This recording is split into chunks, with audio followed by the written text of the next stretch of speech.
Bisa dimulai ya?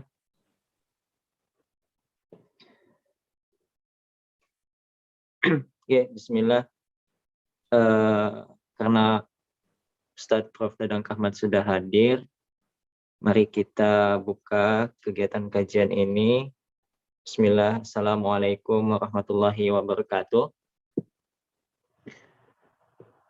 Alhamdulillahirabbil alamin.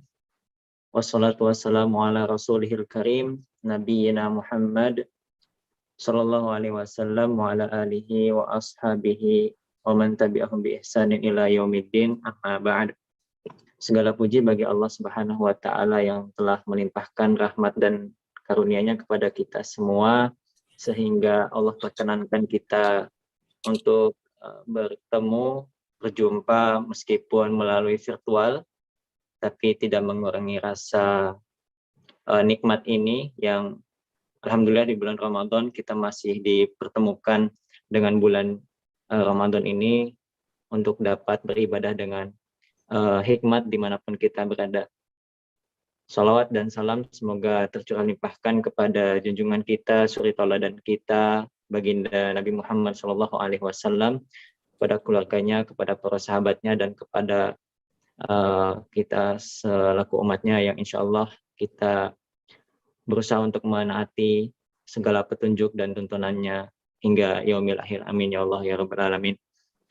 Bapak Ibu jamaah PCIM Pimpinan Cabang Istimewa Muhammadiyah di seluruh dunia yang saya hormati, dan para jamaah dimanapun Anda berada, izinkan saya Widi Dwinoviandi, perwakilan dari PCIM Taiwan, selaku moderator pada hari ini untuk memandu kegiatan pada sore hari ini. Pertama, saya akan membacakan beberapa pengumuman dari PCIM, yakni bahwasanya acara ini diselenggarakan oleh PCIM di wilayah Asia Timur, antara lain yaitu PCIM Jepang, PCIM Korea Selatan, PCIM Tiongkok, dan tentunya PCIM Taiwan. Alhamdulillah, Bapak Ibu jamaah hadirin dimanapun Anda berada yang dimuliakan Allah Subhanahu wa taala, ini kegiatan pengajian ini sudah memasuki di pekan keempat di bulan Ramadan. Telah kita lalui kegiatan-kegiatan sebelumnya, dan tentunya acara ini tak hanya diselenggarakan oleh PCIM di wilayah Asia Timur, tetapi kegiatan pengajian ini juga didukung oleh beberapa organisasi Islam yang ada di Jepang, di antara lainnya yaitu Chiba Islamic Cultural Center, Mihara Mosque Japan, Ikatan Perawat Muslim Indonesia, Kalam Momiji, Muslim Osaka, Muslim Indonesia Fukuoka, Muslim Indonesia Tokushima, Keluarga Muslim Indonesia Yamaguchi, Keluarga Muslim Indonesia Okayama, Keluarga Muslim Indonesia Hiroshima, dan tentunya keluarga masyarakat Islam Indonesia yang ada di Tokyo, Jepang. Baik, Bapak Ibu jamaah yang dimuliakan Allah Subhanahu wa taala, mari kita membuka acara ini supaya lebih berkah dengan mengucapkan basmalah bersama-sama. Bismillahirrahmanirrahim. Bismillahirrahmanirrahim. Baik, adapun untuk tema pada kegiatan sore hari ini yang insya Allah bertemakan mengenai sosiologi agama, gerakan Islam di masa depan, yang insya Allah akan dikaji langsung oleh pakarnya, yaitu guru kita semua, Ustadz Profesor Dr. Haji Dadang Kahmat MSI. Mari para jamaah sekalian kita bersama-sama untuk menyimak dan mencatat untayan-untayan nasihat dari beliau, dan kepada beliau kami silakan. Terima kasih Mas Widi. Bismillahirrahmanirrahim. Assalamualaikum warahmatullahi wabarakatuh. Alhamdulillah, wassalatu wassalamu ala rasulillah, wala hawla wala quwata illa billah. Asyhadu an la ilaha illallah wahdahu la syarikalah, wa asyhadu anna Muhammadan abduhu wa rasuluh la nabiyya ba'dah. Allahumma sholli wa sallim ala Muhammadin wa ala alihi wa ashabihi wa man tabi'ahu ila yaumiddin. Saudara-saudara sekalian, aktivis PCIM di Asia Timur, wabil khusus Mas Widi dan Mas Adi yang mengundang saya. Alhamdulillah di sore hari ini saya bisa bersama-sama memenuhi apa yang diundangkan atau undangannya kepada saya pada malam hari, pada sore hari menjelang berbuka. Ya, maklum lah kalau jelang berbuka ini kan tingkat errornya tinggi. Ya. Jadi ini satu kesempatan bagi saya untuk silaturahim dengan semua, ya. Dengan teknologi yang zaman sekarang ini kita bisa bersilaturahim sekaligus, ya. Kalau saya harus bepergian ke tiap PCM kan sangat memakan waktu dan tenaga serta biaya. Baik, sore hari ini saya diserahi tugas untuk membahas tentang gerakan Islam di masa depan dalam tinjauan sosiologi agama. Memang bidang kajian saya adalah sosiologi agama. Saya juga guru besarnya di bidang sosiologi agama. Saya mulai dengan surat Al-Hasr ayat 18, karena ini merupakan satu kerangka, ya, dalam membahas tentang masa depan. Ayat ini mengajarkan kepada kita bahwa masa depan itu ada hubungannya dengan masa dulu, ya, ada kontinuitas sejarah. Ya ayyuhallazina amanu ittaqullaha wal tanzur nafsum ma qaddamat ligad wattaqullaha innallaha birum bima ta'malun. Hei orang-orang yang beriman, bertakwalah kepada Allah dan hendaknya setiap diri memperhatikan apa yang telah diperbuatnya untuk hari esok, dan bertakwalah kepada Allah, sesungguhnya Allah Maha mengetahui apa yang kamu kerjakan. Jadi ayat ini bukan hanya untuk hal-hal keagamaan saja, menurut saya semua hal, ya, kehidupan dunia, aspek-aspek kehidupan dunia juga harus seperti ini. Jadi masa depan itu ada kontinuitas. Saya kutip Gajah Madahlan, Muhammadiyah hari ini berbeda dengan Muhammadiyah yang akan datang. Teruslah kamu sekolah, carilah ilmu, jadilah dokter kembali ke Muhammadiyah, jadilah insinyur kembali ke Muhammadiyah, jadilah mister kembali ke Muhammadiyah. Ini Gajah Madahlan sudah memprediksi bahwa masa depan itu adalah berbeda dengan masa yang lalu, tetapi ada hubungannya, oleh karena itu harus bersiap-siap, ya, menghadapi masa depan. Jadi saya mulai dengan kondisi bangsa Indonesia pada masa kini. Atau termasuk juga kaum muslimin di dalamnya. Ya, itu kita ini sekarang berada dalam suasana perubahan yang sangat luar biasa. Sejak diketemukan internet tahun 90-an itu kita terjadi perubahan-perubahan sehingga sekarang itu disebut zaman disrupsi. Zaman perubahan yang sangat luar biasa. Dan berubah ini bukan hanya pada ekonomi, politik, komunikasi saja, tapi juga termasuk pada kehidupan beragama pun berubah. Baik cara maupun cara atau sosialisasi, termasuk juga cara mencari informasi agama. Dunia ini menyatu, globalisasi, seperti kita tidak bisa lagi sekarang itu mengisolasi diri, dan hampir tidak ada satu masyarakat yang terisolasi. Semua daerah terpencil pun sudah sudah terpengaruh oleh satu sama lain. Di puncak Papua sana pun orang sudah mengenal dengan internet, sudah bisa mengakses informasi-informasi, sehingga kita sekarang tidak ada lagi pencegah eksternal, kontrol eksternal. Dulu kan ada pada sensor, sekarang sudah tidak ada lagi. Kementerian Penerangan dulu itu bisa menyeleksi informasi, sekarang tidak ada. Sekarang Indonesia itu termasuk penganut open sky, jadi langitnya terbuka, sehingga pengaruh-pengaruh itu sangat luar biasa, termasuk keberagaman kita. Ya. Islam di Indonesia itu terpengaruhnya luar biasa. Sebagaimana ini ada beberapa pengaruh, ya, yang mungkin terasa sekarang itu gejolaknya karena terbuka, sehingga ekspresi-ekspresi keberagaman itu sekarang sangat nyata gitu. Seperti mereka yang mengatakan agama itu sama, ya, salah seorang jenderal kemarin pernah mengatakan seperti itu. Semua agama sama saja. Gitu.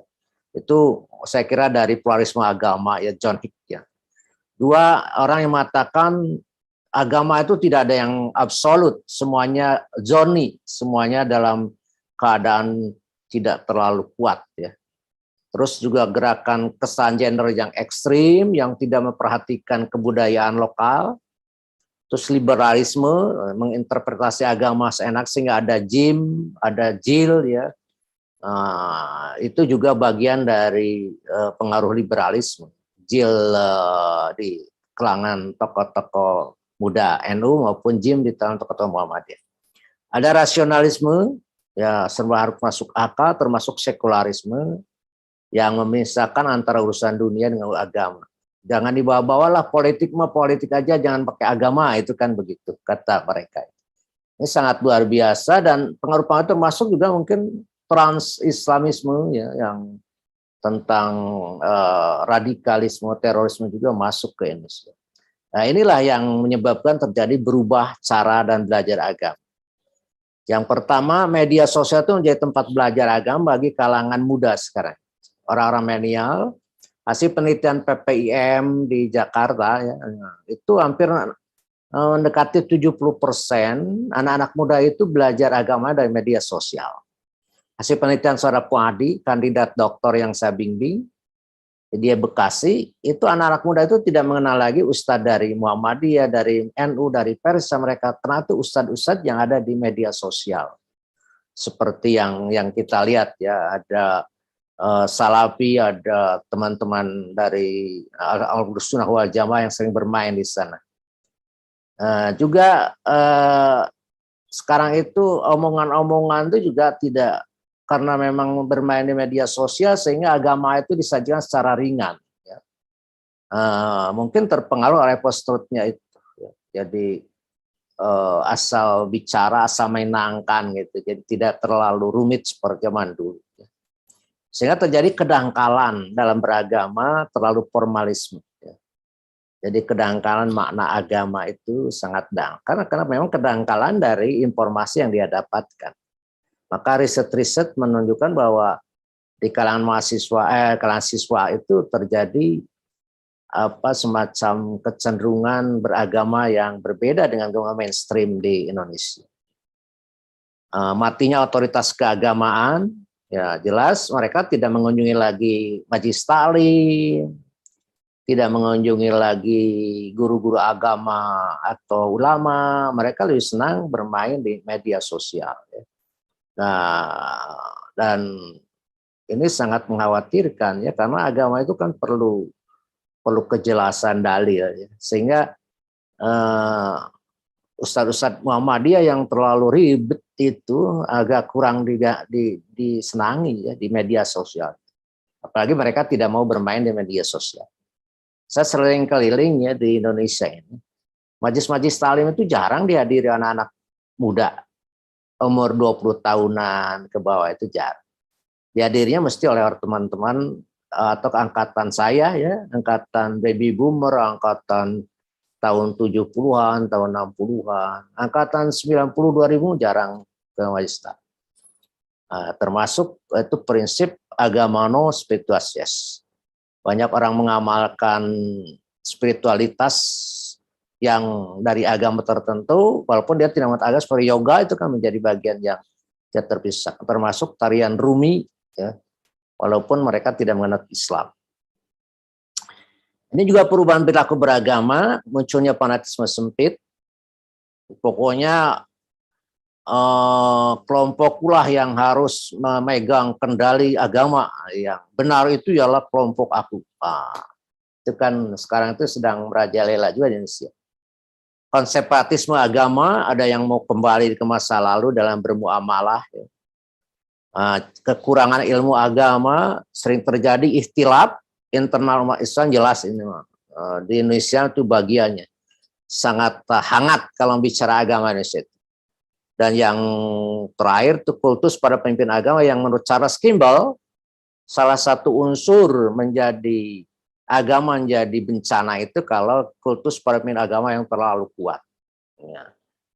Di samping tadi konservatisme agama, juga fanatisme sempit dan klaim kebenaran sepihak. Dalam hal kebangsaan pun terjadi suasana sejumlah perilaku tata krama, adab kesopanan etika, bangsa kita menampilkan tabiat yang keadaban yang kurang baik. Sebagaimana perilaku politik yang tidak tanpa prinsip, ya seperti yang sekarang kita, ekonomi tanpa etika, pokoknya mencari keuntungan sebesar biar rakyat miskin nggak apa-apa. Pendidikan tanpa karakter, hukum tanpa nurani, ya, orang mencuri singkong saya dihukum tahunan. Ya. Agama tanpa cinta kasih, kering agama itu. Ya, padahal kita oleh Allah dianjurkan untuk selalu Ar-Rahman Ar-Rahim sebagaimana Allah. Sehingga digambarkan dalam Al-Fajr ayat 17, 18, 19 ini, la tukrinunal yatim, tidak menghormati anak yatim, la tahuduna la ta'mil miskin, tidak menganjurkan memberi makan orang miskin, la takuna turosa aqlalama, dan memakan harta-harta warisan dengan sangat rakus, uhibunal mala hubban jam'a, mencintai harta sangat luar biasa. Itu terjadi di Indonesia. Dan yang hadis Nabi ini sangat tepat sekarang itu. Badiru bil a'mal fitanan kakit ilaili mudlimi yusbihu rajulun mu'minan wa yumsi kafiran wa yumsi mu'minan wa yusbihu kafiran yabi'u dinahu bi'aradi minad dunya. Bersegeralah kalian melakukan amal soleh sebelum datangnya fitnah-fitnah bagaikan malam yang gelap gulita. Jadi tidak malam gelap gulita itu orang kebenaran itu agak susah, antara baina hak wal batil itu susah dibedakan. Seseorang di pagi harinya beriman, sore harinya kafir. Atau sore harinya beriman, pagi harinya kafir. Yabi'u dinahu bi'aradi minad dunya. Mereka menjual agamanya untuk kesenangan dunia. Ya kira-kira di Indonesia seperti itu. Tokoh-tokoh agama itu banyak yang menjual agama untuk kehidupan dunia. Ya. Kalau dulu fatwanya A, kemudian fatwanya jadi B. Sekarang timbul pertanyaan bagaimana cara menghadapinya. Saya secara teologis saja. Ini ada hadis Nabi yang diriwayatkan oleh Muslim. Dari Abu Sufyan bin Abdul As-Saqafi, beliau bertanya kepada Rasulullah, ajarkan kepadaku satu kata saja yang aku tidak lagi merasa harus bertanya pada orang lain.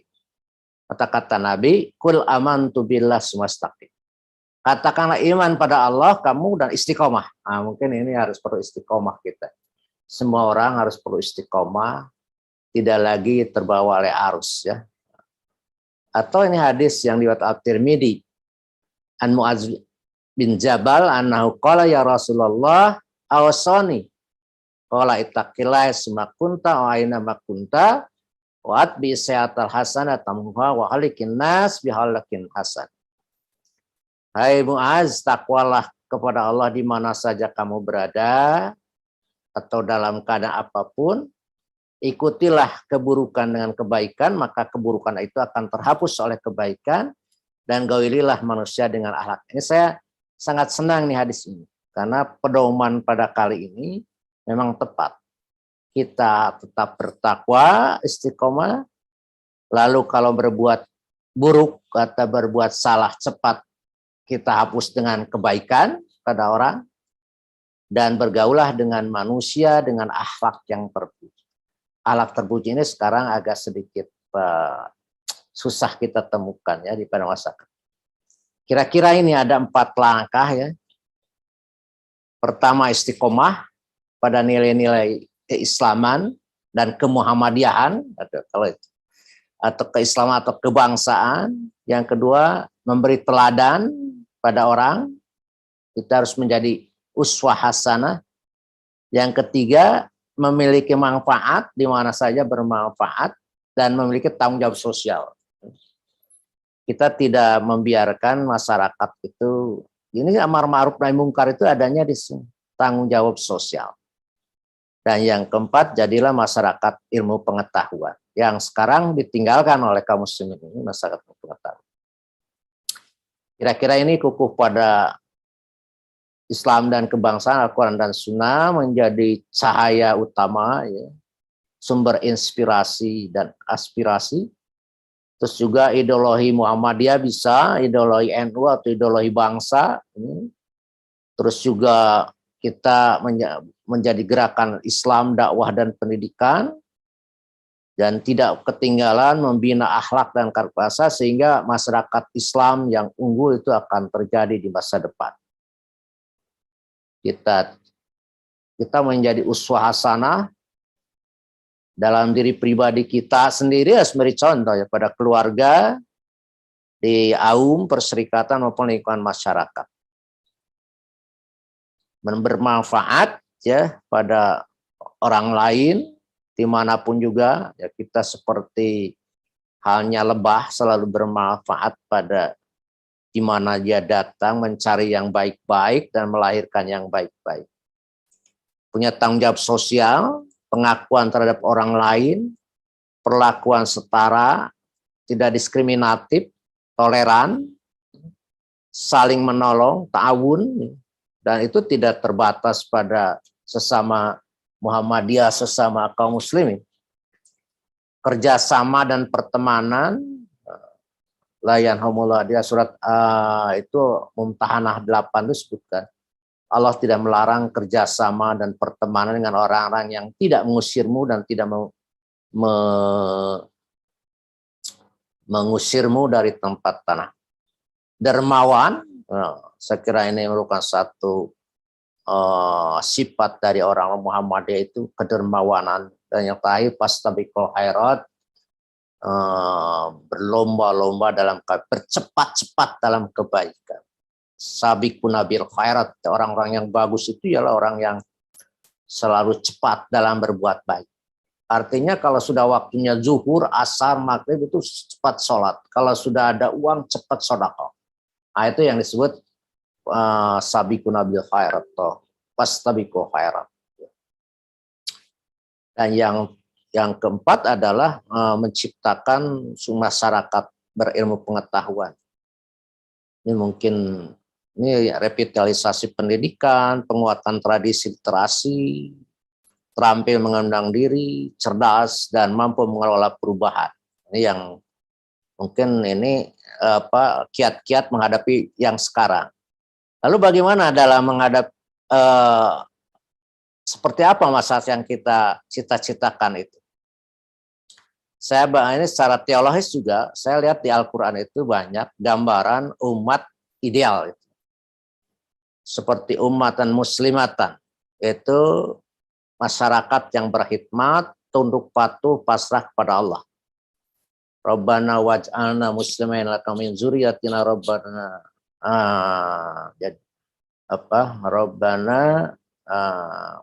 Rabbana waj'alna muslimin laka wa dzurriyyatina ummatan muslimatan lak wa arina manasikana tub alaina innaka umatan wasatan, sebagai umat pertengahan moderat yang memiliki peran sebagai syuhada nas, Al-Baqarah 143, yang tadi Al-Baqarah 18, juga umatan wahidatan, masyarakat yang satu dalam agama, iman dan kebenaran. Terus juga khairu ummah, kuntum khairu ummatin ukhrijat linnas ta'muruna bil ma'ruf. Itu masyarakat yang berorientasi pada nilai-nilai keutamaan. Dalam proses kemajuannya memungkinkan berjalan mekanisme amar ma'ruf nahi munkar serta mendasarkan pada keimanan pada Allah Subhanahu wa taala. Terus umatan qaimat, masyarakat yang wajibkan selalu membaca ayat Allah dan bersujud di tengah malam, beriman kepada Allah dan hari akhir, amar ma'ruf nahi munkar, bersegera dalam melaksanakan kebaikan. Umat muqtasidat, yaitu masyarakat yang bersahaja, proporsional dan bertindak tidak berlebih dan tidak berkurang. Minhum ummatun muqtasidatun wa katsirum minhum sama ya'malun, menggambarkan orang-orang Yahudi sebetulnya. Nah, ini umat ideal, dan kira-kira ini sistem sosialnya yang terbebas dari keterbelakangan dan kemiskinan, umat yang dicita-citakan ke depan. Lembaga publik berfungsi membina kesejahteraan sosial, dipimpin secara profesional dan oleh ahlinya. Idza wusidal amru ila ghairi ahliha pantadirusah. Apabila urusan diserahkan kepada bukan ahlinya, maka tunggulah kehancuran.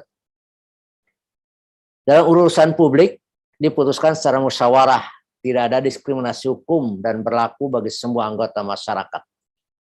Tidak tumpul ke atas, tajam ke bawah, kata para dai. Pemikiran anggota-anggotanya tidak dibatasi, melainkan diberikan kebebasan seluas-luasnya dan diberikan kemerdekaan untuk berasosiasi, berekspresi secara terbuka, bebas kreatif, serta dapat mengakses informasi yang relevan dan memiliki alat untuk mengontrol akuntabilitas pemerintah. Ini dalam surat Al-Imran 104-110. Semua ini berdasarkan Al-Quran, ya, kriteria-kriteria ini yang kita bisa menjawantahkan dalam kehidupan. Lalu bagaimana kira-kira strategi atau dasar dari gerakan Islam masa depan? Ini pertama, beragama yang kuat, ya, berketuhanan yang kokoh. Ini basis perudapan umat Islam berkemajuan ke depan. Yang kedua, keilmuan yang tinggi. Nah, inilah yang menurut saya terus terang saja kita prihatin. Kaum muslimin jangankan ini, seluruh dunia ilmu atau sains itu menjadi terbengkalai sekali. Mereka tidak mengamalkan Iqra maupun surat Al-Baqarah ayat 30. Wa 'allama Adama asma. Pada kata salah seorang mu'alaf dari Amerika, Jeffrey Lang, itu mengatakan bahwa manusia itu diutus Allah itu untuk menjadi terpelajar, wa 'allama Adam, sehingga Adam itu diberi pelajaran pertama oleh Allah itu tentang ilmu. Yang kedua, surat yang pertama yang turun, Iqra, bacalah. Ini kedua-duanya kaum muslimin itu malas, baik belajar maupun membaca. Indonesia itu kan menurut UNESCO yang belajar, yang suka membaca itu 0,01% dari penduduk. Jadi 270 juta itu hanya 270.000 orang yang senang membaca. Bayangkan saja. Selebihnya ya orang tidak membaca. Dan itu kaum muslimin. Sehingga keilmuan di kita itu, kita lihat saja sekarang produksi vaksin saja, nggak ada negara Islam yang produksi. Padahal India, Kazakhstan, Kuba itu negara-negara yang lebih rendah dari orang negara-negara Islam bisa memproduksi. Yang ketiga, kemanusiaan yang berkeadilan. Yang keempat, spiritual yang positif. Ini diuraikan. Visi gerakan Islam masa depan harus berdasarkan pada 4 basis peradaban, yaitu ketuhanan, kemanusiaan, keilmuan, dan spiritualitas. Keempat basis peradaban tersebut merupakan kondisi sine qua non, syarat mutlak dalam mewujudkan suatu bangunan kebudayaan.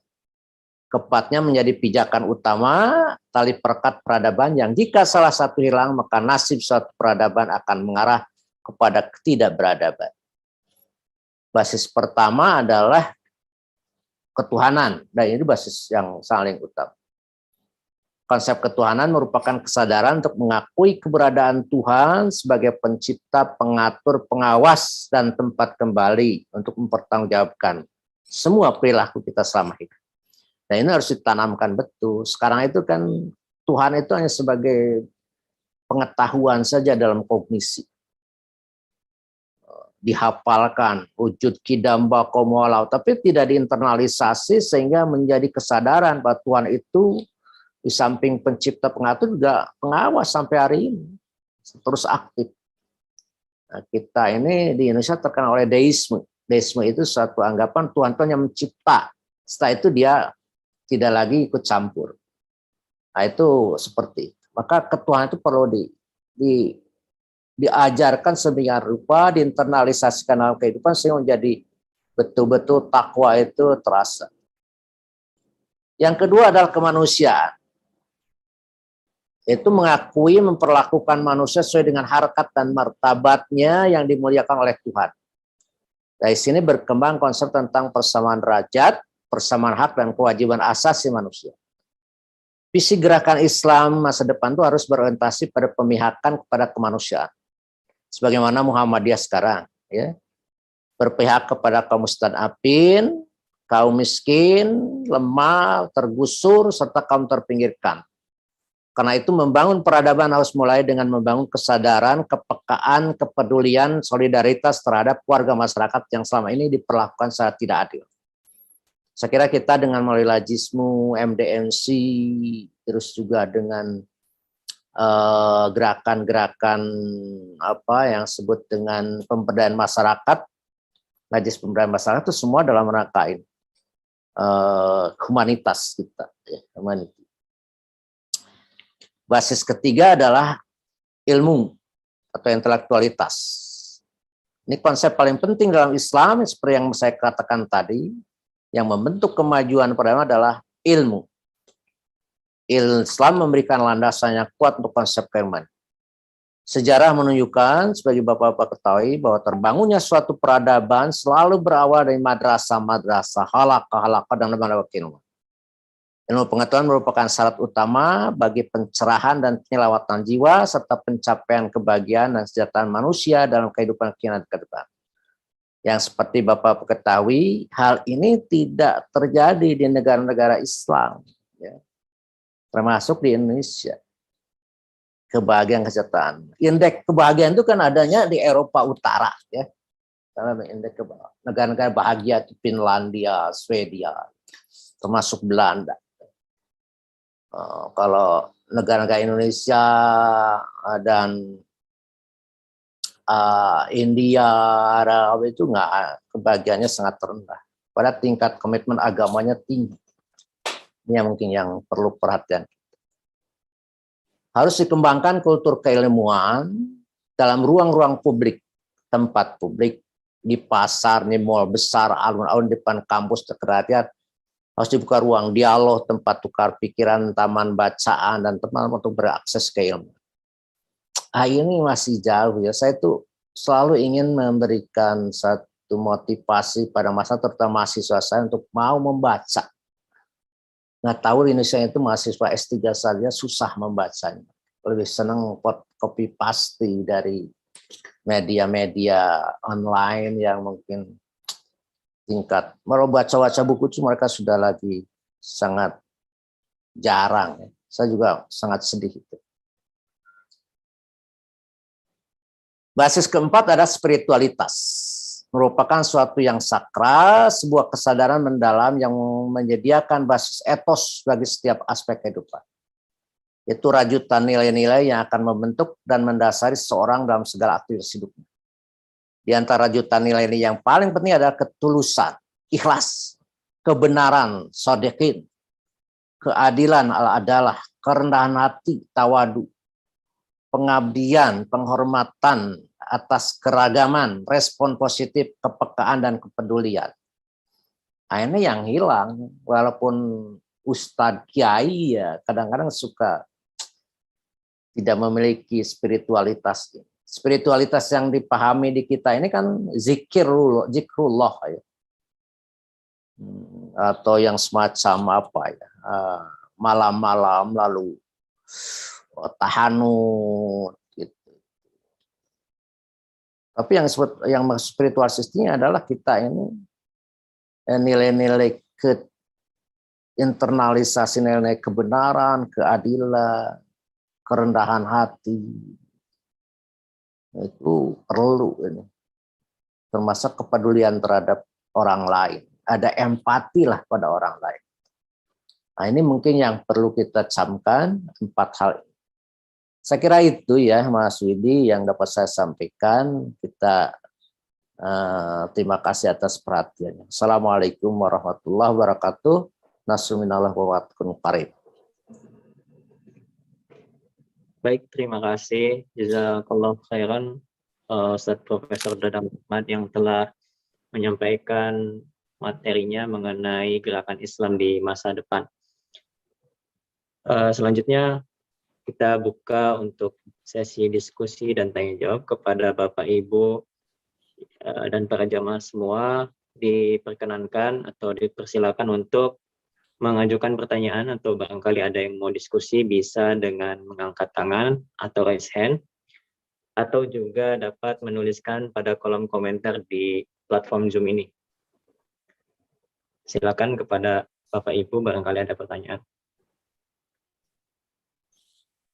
Jika belum ada pertanyaan barangkali dibuka oleh moderator terlebih dahulu, boleh ya Pak?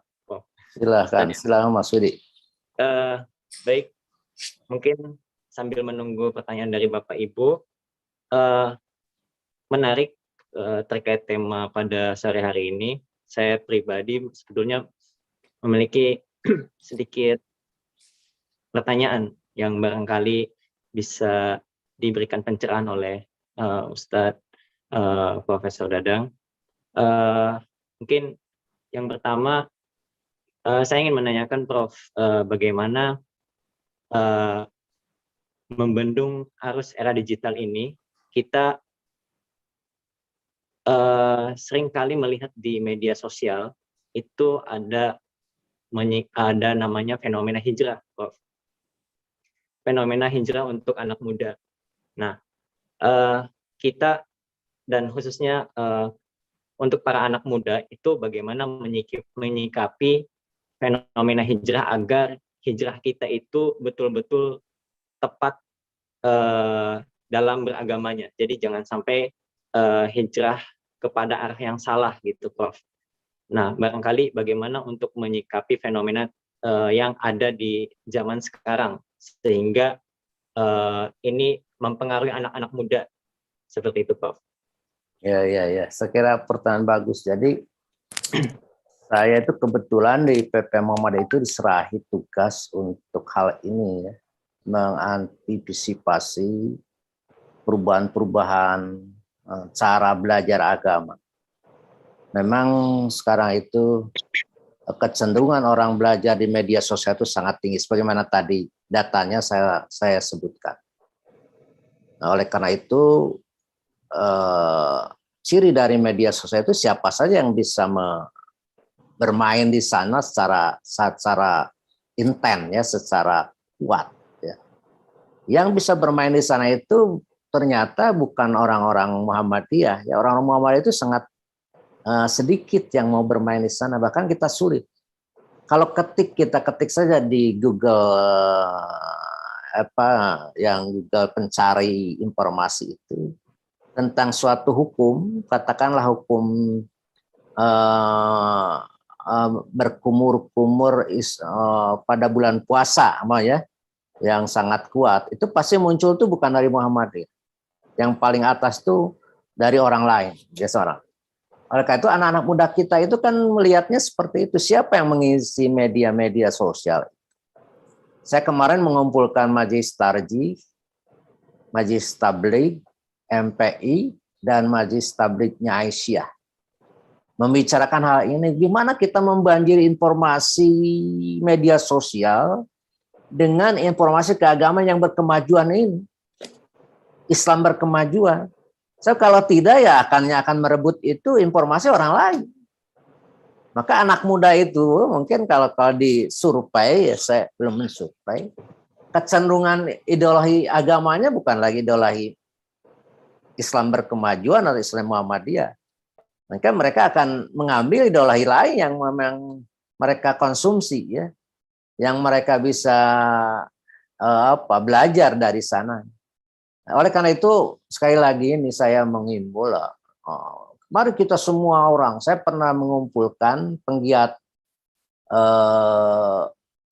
media sosial di kalangan warga Muhammad itu. Terkumpul waktu itu 200 orang ya di Yogyakarta. Kata saya, cobalah kita ini jangan lagi bermain-main dengan media sosial yang tidak atau memposting sesuatu yang tidak berguna. Postingan saja sekarang itu mengenai agama yang kita anut ini, yaitu aliran yang kita percayai ini. Cobalah dibanjiri, harus utamakan itu Islam berkemajuan. Tapi nyatanya sampai hari ini yang kita masih tetap bermalas. Jadi salah satunya supaya tadi fenomena hijrah ini bisa sesuai dengan Islam yang dalam tanda kutip ya, Islam yang berdasarkan Quran dan Sunnah, ya kita sendiri harus membanjiri. Muhammadiyah, Majelis Tarjih, Majelis Tabligh, semua harus aktif di berbagai level maupun di KPP, wilayah, daerah, maupun PCM itu kan punya timnya ya. Mereka PCM itu kan lebih bisa memberikan ini ya, lebih mengerti tentang hal ini. Kalau kami kan di Indonesia itu kebanyakan orang-orang tua itu tidak lagi aware terhadap masalah media sosial. Itu mungkin ini ya. Menurut saya ya satu-satunya seperti itu. Karena kontrol eksternal tidak ada, yang membatasi itu nggak ada sekarang. Nah, kecuali, dan yang kedua memang keluarga yang berperan. Keluarga Muslim itu, keluarga Muhammad itu harus sangat kuat membentengi anak-anaknya terhadap pengaruh dari ideologi-ideologi yang lain. Itu mungkin Mas Yudi ya. Ya. Baik, terima kasih jazakallah untuk jawabannya, Prof. Ya, berarti intinya dari diri kita pribadi ya, Prof, ya, untuk membentenginya ya, Prof. Ya. Kemudian ini ada pertanyaan lagi, Prof, dari Pak Heri Ahmad dari PCIM Korea. Seperti yang disampaikan Prof tadi mengenai arus informasi yang hampir tanpa ada batasan, bagaimana upaya Muhammadiyah untuk menjaga nilai-nilai keislaman di kalangan kader dan anggota Muhammadiyah, karena tidak adanya program pembinaan, kajian rutin, maupun reguler yang diberikan pada kader atau anggota untuk memberikan input keagamaan berkemajuan sebagaimana yang diarahkan oleh Muhammadiyah. Terima kasih, Prof. Ya, betul Mas Heri Ahmadi ya. Apa yang Anda katakan, kita ini kan masih terpaku pada model-model pemberian informasi secara struktural ya. Dengan Baitul Arqam atau Darul Arqam, kita mau memberikan pembinaan intensif pada kadar-kadar kita. Dan terus terang saja untuk anggota kita masih belum intensif. Ya, saya kemarin tuh ke Majelis Tabligh, cobalah didesain sedemikian rupa kita jangan terlalu struktural dalam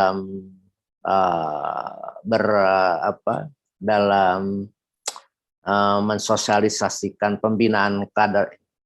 Kalau struktural itu kan terbatas pada teman-teman yang aktif ya, yang mau jadi pemimpin, tidak bersifat luas.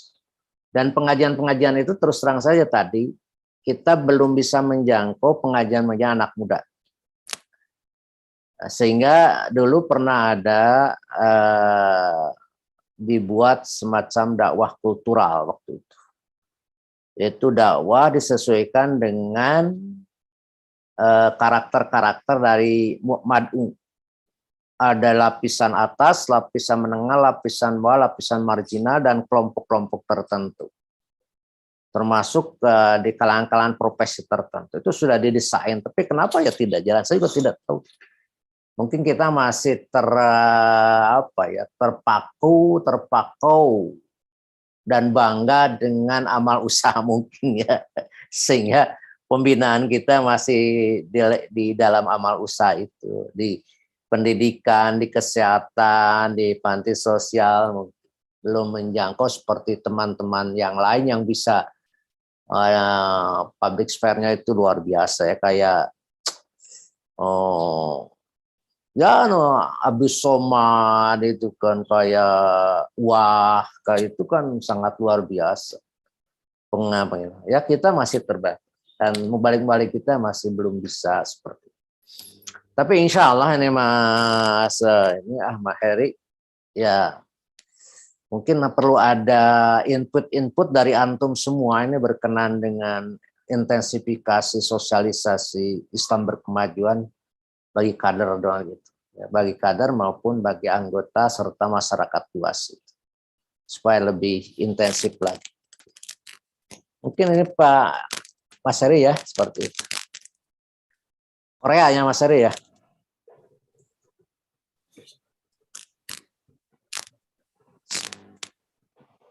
Baik, terima kasih Prof untuk jawabannya. Silakan kepada Bapak Ibu, barangkali ada yang ingin bertanya kembali maupun berdiskusi langsung dengan Prof Dadang Kahmat mengenai tema pada hari ini. Kami silakan untuk mengajukan pertanyaan melalui raise hand atau menuliskan pada kolom komentar.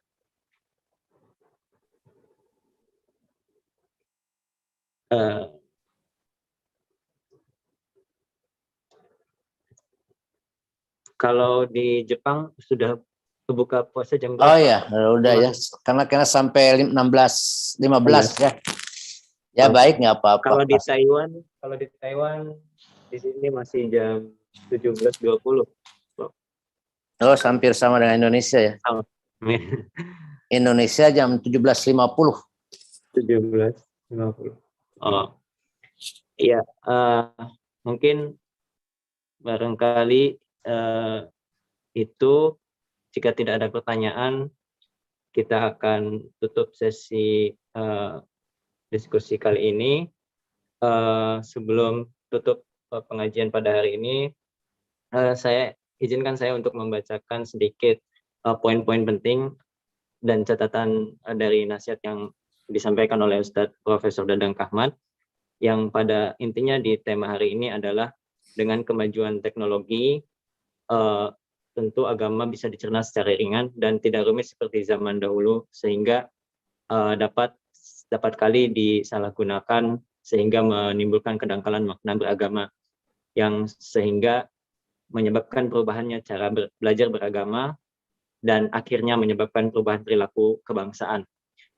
Kemudian yang kedua, di dalam membendung arus tersebut, yaitu kita diperlukannya istiqomah untuk menjaga nilai-nilai keislaman, memberi teladan kepada orang lain dengan uswah hasanah, dan memberikan bermanfaat bagi orang banyak.